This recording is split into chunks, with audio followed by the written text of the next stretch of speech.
Ravi Colours இன்றைய trending பெண்களுக்கான exclusive கலெக்ஷனுடன் kurtis, palazzo pant, Patiala pant, துப்பட்டாக்கள், ஷேப்வேர்கள், நைட்டிகள், பிராண்டட் உள்ளாடைகளும் கிடைக்கும். ரவி கலர்ஸ், நேரு வீதி, ராஜா தியேட்டர் சிக்னல் அருகில், புதுச்சேரி. வணக்கம். முக்கிய செய்திகள். புதுச்சேரியின் வளர்ச்சியை 15 ஆண்டுகள் பின்னுக்கு தள்ளியது கடந்த காங்கிரஸ் ஆட்சி. உள்துறை அமைச்சர் நமச்சிவாயம் கடும் தாக்கு. மாணவர்களுக்காக பல்வேறு சிறப்பு திட்டங்களை அரசு செயல்படுத்தி வருகிறது. குழந்தைகள் தின விழாவில் முதலமைச்சர் ரங்கசாமி பேச்சு. வாலிபர் கொலை வழக்கில் 3 சிறுவர்கள் உட்பட 9 பேர் கைது. பயங்கர ஆயுதங்கள் மற்றும் காவல்துறை வாகனத்தில் குடித்தது கள் இல்லை. ஏனாம் காவல் ஆய்வாளரின் விளக்கத்தால் பரபரப்பு. நம்ம பாண்டிச்சேரிக்கு ரிலையன்ஸ் ஃபேஷன் வேர்ல்ட் வந்தாச்சு. குவாலிட்டியான பிராண்டட் ஆடைகள் கம்மியான விலையில. எங்க தெரியுமா? அண்ணா சாலை ரத்னா தியேட்டர் பக்கத்துல இருக்க நம்ம ரிலையன்ஸ் ஃபேஷன் வேர்ல்ட் தான். இங்க கலெக்ஷன்ஸ் எல்லாமே ட்ரெண்டுக்கு ஏத்த மாதிரி இருக்கு. இப்போ தீபாவளி மற்றும் ஓபனிங் ஆஃபரா 1999 ரூபாய்க்கு மேல பர்ச்சேஸ் பண்ற அனைவருக்கும் Cello brand dinner set, John Players duffel bag மற்றும் அமெரிக்கன் டூரிஸ்டர் ட்ராலி பேக் போன்ற பரிசுகளும் இருக்கு. Reliance Fashion World, number 460, Anna Salai Ratna theatre அருகில், புதுச்சேரி. இனி விரிவான செய்திகள். புதுச்சேரி காங்கிரஸ் கட்சி மீது மக்கள் நம்பிக்கை இழந்துவிட்டதாக உள்துறை அமைச்சர் நமச்சிவாயம் பல்வேறு குற்றச்சாட்டுகளை எழுப்பியுள்ளது பரபரப்பை ஏற்படுத்தியுள்ளது. புதுச்சேரி உள்துறை அமைச்சர் நமச்சிவாயம் செய்தியாளர்களை சந்தித்தார். அப்போது அவர் பீகார் சட்டமன்ற தேர்தலில் பாரதிய ஜனதா கட்சி கூட்டணி வெற்றி பெற்றுள்ளதற்கு வாழ்த்துக்களை தெரிவித்தார். தொடர்ந்து பேசிய அவர், கடந்த காங்கிரஸ் ஆட்சியில் 15 ஆண்டுகள் மாநில வளர்ச்சிகள் பின்னோக்கி சென்றதாக புகார் தெரிவித்தார்.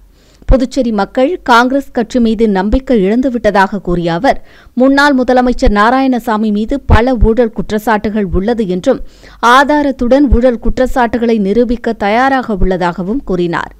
தொடர்ந்து பேசிய அவர், தற்போது ஆளும் என்ஆர் காங்கிரஸ் அரசு 2021ஆம் ஆண்டு முதல் அனைத்து நலத்திட்டங்களையும் சிறப்பாக செயல்படுத்தி வருவதாகவும் கூறினார். இதுகுறித்து அவர் மேலும் கூறுகையில், அதாவது கோயப்பல்ஸ் பிரச்சாரத்தை ஒரு பொய்யர் என்பதை, நாராயணசாமி ஒரு பொய்யர் என்பதை இதன் மூலம் இன்றைக்கு நிரூபிச்சிருக்கோம். அவர் ஒன்றும் புதுசா ஒன்றும் சொல்லிடல. அதாவது இன்னைக்கு இப்போ என்கிட்ட சொத்து இருக்குதுன்னு சொன்னா, இன்னைக்கு வருமான வரித்துறைக்கு முறையாக தாக்கல் செய்யப்பட்டு என்னுடைய சொத்துக்களுடைய என்னுடைய வருமானம் என்ன, எந்த முறையில் வருமானம் வருது அப்படின்றத தாக்கல் செய்துதான், எலெக்ஷன் கமிஷனுக்கு தாக்கல் செய்துதான் இன்றைக்கு அந்த சொத்துக்கள்லாம் வாங்கப்பட்டிருக்கு. எந்த சொத்தும் பொய்யாவோ இல்லது யாரையும் இது பண்ணியோ தவறுதாவோ அந்த சொத்துக்கள் வாங்கப்படலை. நேர்மையான முறையில, நியாயமான முறையில அந்த சொத்துக்கள் அனைத்து வாங்கப்பட்டிருக்கின்றது. இன்றைக்கு அதனுடைய மதிப்புகளை அவர் கூட குறைச்சி சொல்றாரு. ரொம்ப கூடுதலா சொல்லி ஒரு பொய்யான ஒரு பிரச்சாரத்தை மக்கள் மத்தியில ஜெசித்திருப்புன்னு பாக்குறாரு. மாண்புமிகு முன்னாள் முதலமைச்சர் அவர்கிட்ட நான் கேட்டுக்கிறேன், இன்னைக்கு அவர் எதையும் நாங்கள் சட்டப்படி சந்திக்க நான் தயாராக இருக்கின்றேன். மாணவர்களின் கல்வி மற்றும் ஆரோக்கியத்தில் புதுச்சேரி அரசு தனி கவனம் செலுத்தி வருவதாக குழந்தைகள் தின விழாவில் பங்கேற்ற முதலமைச்சர் ரங்கசாமி தெரிவித்தார். புதுச்சேரி அரசு பள்ளி கல்வி இயக்ககம் சார்பில் குழந்தைகள் தின விழா கருவடிக்குப்பம் பெருந்தலைவர் காமராஜர் மணிமண்டபத்தில் கொண்டாடப்பட்டது. விழாவிற்கு அமைச்சர் நமச்சிவாயம் தலைமை தாங்கினார். சிறப்பு விருந்தினராக முதலமைச்சர் ரங்கசாமி கலந்து கொண்டு பல்வேறு போட்டிகளில் வெற்றி பெற்ற மாணவ மாணவிகளுக்கு பரிசுகள் மற்றும் சான்றிதழ்களை வழங்கி பாராட்டினார். விழாவில் முதலமைச்சர் பேசுகையில், புதுச்சேரி அரசு பள்ளி மாணவர்களுக்கு தரமான கல்வி கொடுப்பது அரசின் கடமை என்றார். அதன்படி புதுச்சேரியில் பயிலும் மாணவர்களுக்காக அரசு எண்ணற்ற திட்டங்களை செயல்படுத்தி வருவதாகவும், ஆரம்ப கல்வி முதல் ஆராய்ச்சி கல்வி வரை படிக்க அனைத்து வசதிகளையும் செய்து வருவதாகவும் அவர் கூறினார். மாணவர்கள் கல்வி ஆரோக்கியத்திலும் அரசு தனி கவனம் செலுத்துவதாகவும், அரசு திட்டங்களை மாணவர்கள் பயன்படுத்தி நன்றாக படித்து வாழ்க்கையில் உயர வேண்டும் என்றார் அவர். முன்னதாக பள்ளி கல்வித்துறை இயக்குநர் அமன் சர்மா அனைவரையும் வரவேற்றார். விழாவில் பள்ளி கல்வி இணை இயக்குநர் சிவகாமி, சமக்கிர சிக்ஷா திட்ட இயக்குநர் எழில் கல்பனா மற்றும் கல்வித்துறை அதிகாரிகள், ஆசிரியர்கள், மாணவர்கள், பெற்றோர்கள் உட்பட பலர் கலந்து கொண்டனர். இறுதியாக மாணவ மாணவிகளின் கண்கவர் கலை நிகழ்ச்சிகளும் இடம்பெற்றன. இந்த நாட்டினுடைய எதிர்காலத்தை நிர்ணயிக்கின்ற ஒன்றாக இருப்பதை நம்ம காண முடியும். எதிர்காலத்தில் இந்த பள்ளி குழந்தைகள் நல்ல இளைஞர்களாக படித்து பட்டம் பெற்று வரும்பொழுது இந்த நாட்டினுடைய வளர்ச்சி எப்படி இருக்கும் என்பதை நம்மால் எண்ணி பார்க்க முடியுது. பொதுவாக பள்ளி கல்வி என்பது மிக முக்கியமான ஒன்று. பிள்ளைகளுக்கு அடித்தளம், நல்ல அடித்தளம் கல்வி இந்த பள்ளி கல்வி. கொடுக்கின்ற கல்வி என்பது நல்ல அடித்தளம். இந்த அடித்தளத்தில் எழுப்பப்படுவதுதான் கல்லூரி கல்வி, பட்டம் பெறுகின்ற ஒரு கல்வி, உயர்கல்வி. ஒரு நாட்டில் கல்வி என்பது, உயர்கல்வி என்பது எந்த அளவிற்கு சிறப்பாக இருக்கின்றதோ அந்த நாட்டின் வளர்ச்சி பெருமளவு உயர்ந்து இருக்கும். நீங்க பார்க்கலாம், பிள்ளைகள்லாம் படித்து பள்ளிக்கல்வி முடித்து நல்ல கல்லூரி சேர்வதற்கு எவ்வளவு ஆர்வம் காட்டுகின்றார்கள், அவங்க எப்படிப்பட்ட கல்லூரி சேர வேண்டும் என்று விரும்புகின்றார்கள், எப்படிப்பட்ட பல்கலைக்கழகத்தினுடைய படிப்பினை நாம் தர வேண்டும் என்று எண்ணுகின்றார்கள். ரெயின்போ நகரில் நடந்த வாலிபர் கொலை வழக்கில் 3 சிறுவர்கள் உட்பட 9 பேரை கைது செய்த காவல்துறையினர் பயங்கர ஆயுதங்கள் மற்றும் செல்போன்களை பறிமுதல் செய்தனர். புதுச்சேரி ரெயின்போ நகரில் இரு தரப்பினருக்கிடையே ஏற்பட்ட மோதலில் கடந்த 2 தினங்களுக்கு முன்பாக சந்தோஷ் என்ற வாலிபர் படுகொலை செய்யப்பட்டார். இதுகுறித்து பெரியகடை காவல் ஆய்வாளர் ஜெய்சங்கர் வழக்கு பதிவு செய்து கொலைக்கான காரணம் என்ன, கொலையாளிகள் யார் என விசாரணை நடத்தி வந்தார். இந்நிலையில் விசாரணையில் முத்தியால்பேட்டை டிவி நகரைச் சேர்ந்த ஹானஸ்ராஜ் மற்றும் சந்தோஷ் தரப்பினருக்கும் இடையே ஏற்பட்ட மோதலில் சந்தோஷை பட்டாக்கத்தி, உருட்டுக்கட்டை மற்றும் கற்களால் தாக்கி கொலை செய்துவிட்டு தப்பி ஓடியது தெரியவந்தது. இந்த வழக்கில் தட்டாஞ்சாவடி ஒழுங்குமுறை விற்பனை கூடத்தில் பதுங்கியிருந்த ஹானஸ்ராஜ் அவரது கூட்டாளிகளான விமல் சந்திரன், அருண்குமார், லியோ அரவிந்த்ராஜ், விஸ்வ ஆதித்யா, நிர்மல் மற்றும் 18 வயதுக்குட்பட்ட 3 சிறுவர்களையும் காவல்துறையினர் கைது செய்தனர். கைதானவர்களிடமிருந்து 3 கத்திகள், 4 செல்போன்கள் பறிமுதல் செய்யப்பட்டுள்ளன. கைதானவர்கள் காவல்துறையில் அளித்த வாக்குமூலத்தில் கடந்த 6 மாதமாக தங்களுக்கும் சந்தோஷ் தரப்பினருக்கும் இடையே பிரச்சினை ஏற்பட்டு வந்ததாகவும் அவ்வப்போது இருதரப்பினரும் இடையே கைகலப்பு ஏற்படும் என்றும் தெரிவித்துள்ளனர். அதேபோல் கடந்த சில தினங்களுக்கு முன்பு புதுச்சேரி அடுத்த தமிழக பகுதியான கோட்டக்குப்பத்தில் தகராறு ஏற்பட்ட நிலையில் இதுகுறித்த வழக்கு கோட்டக்குப்பம் காவல் நிலையத்தில் நிலுவையில் உள்ளதாகவும் கூறினர். மீண்டும் கடந்த 2 தினங்களுக்கு முன்பு இருதரப்பினருக்கும் ஏற்பட்ட மோதலில் உருட்டுக்கட்டையால் தாக்கிக் கொண்டதாகவும், ஒரு கட்டத்தில் தங்களுக்கு உதவியாக நண்பர்களை ஆயுதங்களுடன் வரவழைத்து சந்தோஷ் தரப்பினரை விரட்டியடித்ததாகவும், அப்போது தப்பி ஓட முயன்ற சந்தோஷ் தங்களிடம் மாட்டிக்கொண்டதாகவும், சரமாரியாக அவரை உருட்டுக்கட்டை மற்றும் கத்தியால் தாக்கியதில் அவர் சம்பவ இடத்திலேயே பலியானதாகவும் ஒப்புக்கொண்டனர். தொடர்ந்து கைது செய்யப்பட்ட கொலையாளிகள் நீதிமன்றத்தில் ஆஜர்படுத்தப்பட்டு காலாப்பட்டு மத்திய சிறையில் அடைக்கப்பட்டனர். காவல்துறை வாகனத்தில் குடித்தது கள் இல்லை மோர் என்று ஏனாம் காவல் ஆய்வாளர் வீடியோ வெளியிட்டுள்ளது பரபரப்பை ஏற்படுத்தியுள்ளது.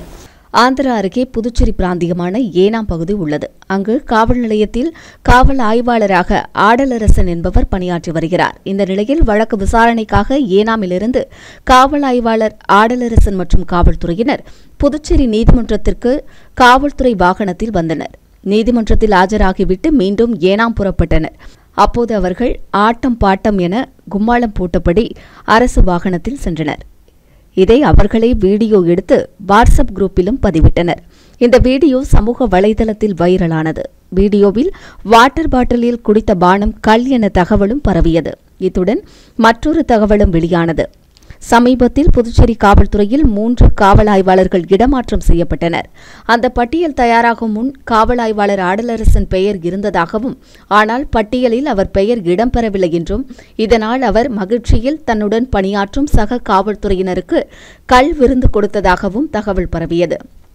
இது புதுச்சேரி காவல்துறை வட்டாரத்தில் பெரும் பரபரப்பை ஏற்படுத்தியது. இந்நிலையில் காவல் ஆய்வாளர் ஆடலரசன் வீடியோ வெளியிட்டுள்ளார். அதில் புதுச்சேரியில் நீதிமன்ற வேலை முடித்துவிட்டு ஏனாம் திரும்பியதாகவும், தங்களுடன் ஐயப்ப கோவிலுக்கு செல்லும் பக்தர்கள் 2 பேர் வந்ததாக தெரிவித்துள்ளார்.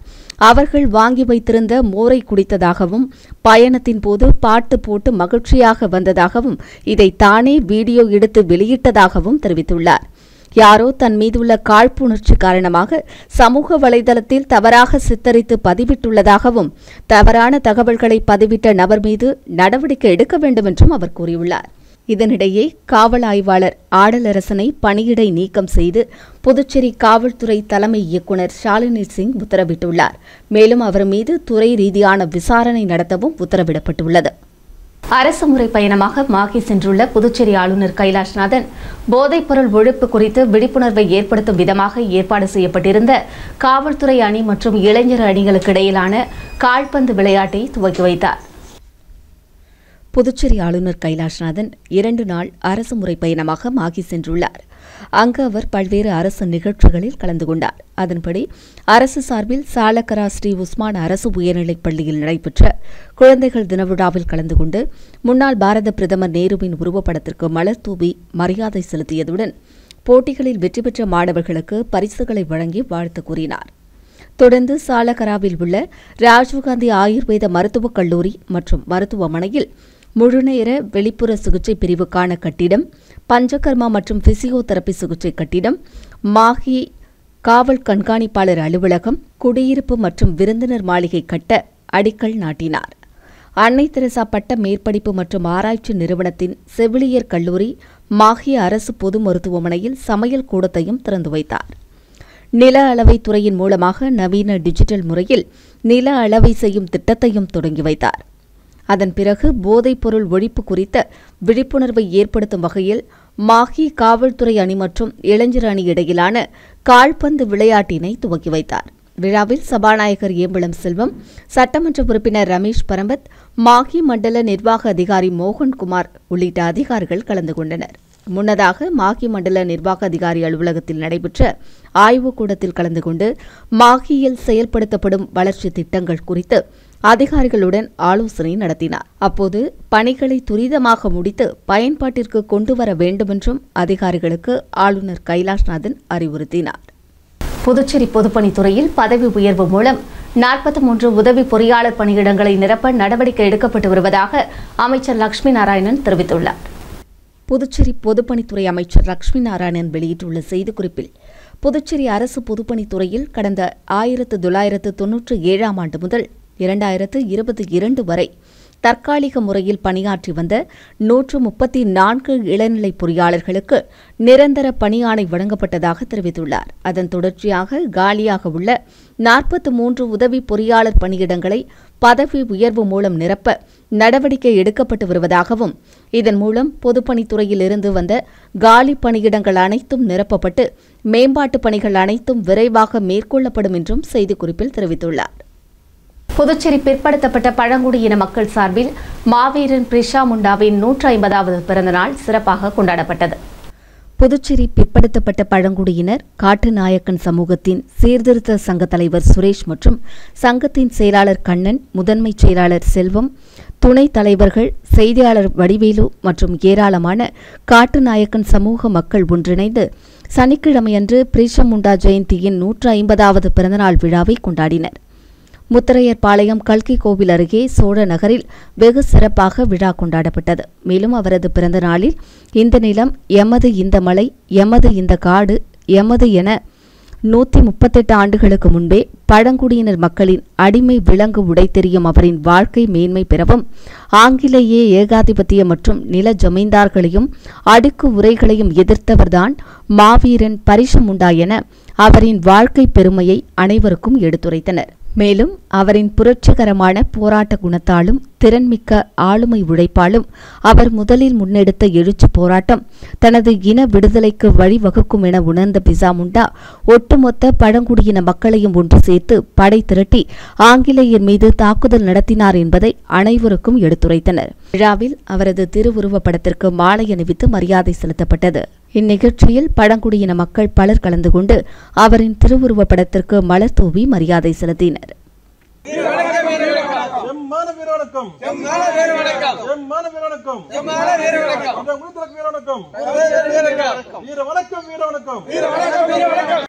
புதுச்சேரி முன்னாள் சட்டமன்ற உறுப்பினர் சாமிநாதன் தமிழக வெற்றிக் கழக தலைவர் விஜய் முன்னிலையில் அக்கட்சியில் இணைந்தார். பாரதிய ஜனதா கட்சியின் முன்னாள் மாநில தலைவர் சாமிநாதன் கடந்த செப்டம்பர் மாதம் பாரதிய ஜனதா கட்சியிலிருந்து விலகினார். அதன்பின் நாதன் அறக்கட்டளை எனும் அமைப்பை உருவாக்கி லாஸ்பேட்டை தொகுதி மக்களுக்கு பல்வேறு நலத்திட்ட உதவிகளை செய்து வந்தார். லாஸ்பேட்டை தொகுதி மக்களுக்கு பல்வேறு அரசு நலத்திட்ட உதவிகள் கிடைக்காத நேரத்தில் தொகுதி மக்களுக்கு உறுதுணையாக இருந்து பல்வேறு போராட்டங்களையும் நடத்தி வந்தார். இந்நிலையில் எதிர்வரும் 2026 சட்டமன்ற தேர்தலில் போட்டியிட்டு வெற்றி பெற வேண்டும் என்ற நோக்கத்துடன் தமிழக வெற்றிக் கழகத்தில் தற்போது இணைந்துள்ளார். சென்னையில் உள்ள தமிழக வெற்றிக் கழக அலுவலகத்திற்கு நேரில் சென்று அக்கட்சியின் தலைவர் விஜயை சந்தித்து கட்சியில் இணைந்தார். இந்த சந்திப்பின் போது தமிழக வெற்றிக் கழகத்தின் பொதுச் செயலாளர் புசி ஆனந்த் மற்றும் நிர்வாகிகள் பலர் உடனிருந்தனர். அதிக லாபத்திற்கு ஆசைப்பட்டு போலி பங்கு சந்தையில் முதலீடு செய்து 2.5 கோடி ரூபாய் மோசடி செய்யப்பட்டது குறித்து சைபர் கிரைம் காவல்துறை விசாரணை நடத்தி வருகிறது. புதுச்சேரி ஜிஎன் பாளையத்தைச் சேர்ந்த நபர் காப்பீட்டு நிறுவன முகவராகவும் கான்ட்ராக்டராகவும் உள்ளார். இவரது சமூக வலைதளத்தில் பங்கு சந்தையில் முதலீடு செய்தால் அதிக லாபம் கிடைக்கும் என தகவல் வந்துள்ளது. அதை நம்பிய அவர் ஒரு வாட்ஸ்அப் குரூப்பில் இணைந்தார். அதில் எப்படி முதலீடு செய்வது, லாபம் சம்பாதிப்பது எப்படி என தெரிவிக்கப்பட்டது. முதலில் அவர் சிறிய தொகையை முதலீடு செய்துள்ளார். அதற்கு அவருக்கு அதிக லாபமும் கிடைத்துள்ளது.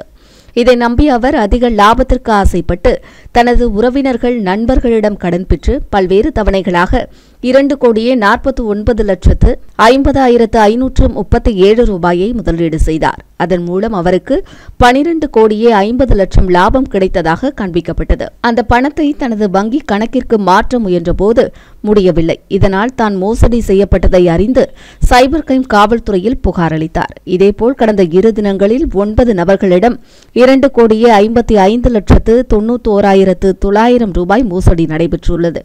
இதுகுறித்த புகார்களின் அடிப்படையில் சைபர் கிரைம் காவல்துறையினர் வழக்கு பதிவு செய்து விசாரணை நடத்தி வருகின்றனர். அடுத்து வருவது புதுவை இன்றைய தங்கம் மற்றும் வெள்ளி விலை நிலவரம். இன்றைய தங்கம் வெள்ளி விலை விவரம். புதுவையில் இன்றைய தங்கம் வெள்ளி விலை விவரம் வழங்குபவர்கள் முத்து கோல்ட் ஹவுஸ், பாண்டிச்சேரி. தங்கம் 1 கிராம் 11,465 ரூபாய். இன்றைய தங்கம் வெள்ளி விலை விவரம். வெள்ளி 10 கிராம் 1,720 ரூபாய். இத்துடன் ஏஎம்என் செய்திகள் நிறைவடைந்தன. வணக்கம். இந்த மாதிரி ஒரு ரூம் ஸ்டே, அதுவும் மாடியில இப்படி ஒரு ஸ்விம்மிங் பூலோட ஜஸ்ட் ஃபார் ஹெட்க்கு 1000 ரூபீஸ் சொன்னா நீங்க நம்புவீங்களா? ஒரு பெரிய living hall, dining hall, kitchen and பெட்ரூமோட பக்கவா இருக்க ரூம் ஸ்டே தான் நம்ம NMS கிராண்ட் வியூ. ஃபேமிலிக்கு, கப்பிள்ஸ்க்கு அண்ட் பேச்சுலர்ஸ்க்குன்னு எல்லாருக்கும் ஏத்த மாதிரி எக்கச்சக்கமான ரூம்ஸ் இருக்கு. NMS grand view, number 100, SV Patel சாலை, ஹெரிடேஜ் நகரம், புதுச்சேரி. புதுச்சேரி உங்கள் AMN TV செய்திகளை யூடியூபில் உடனுக்குடன் காண AMN TV பாண்டிச்சேரி சேனலை சப்ஸ்கிரைப் செய்யுங்கள். பெல் பட்டனை மறக்காமல் கிளிக் செய்யுங்கள்.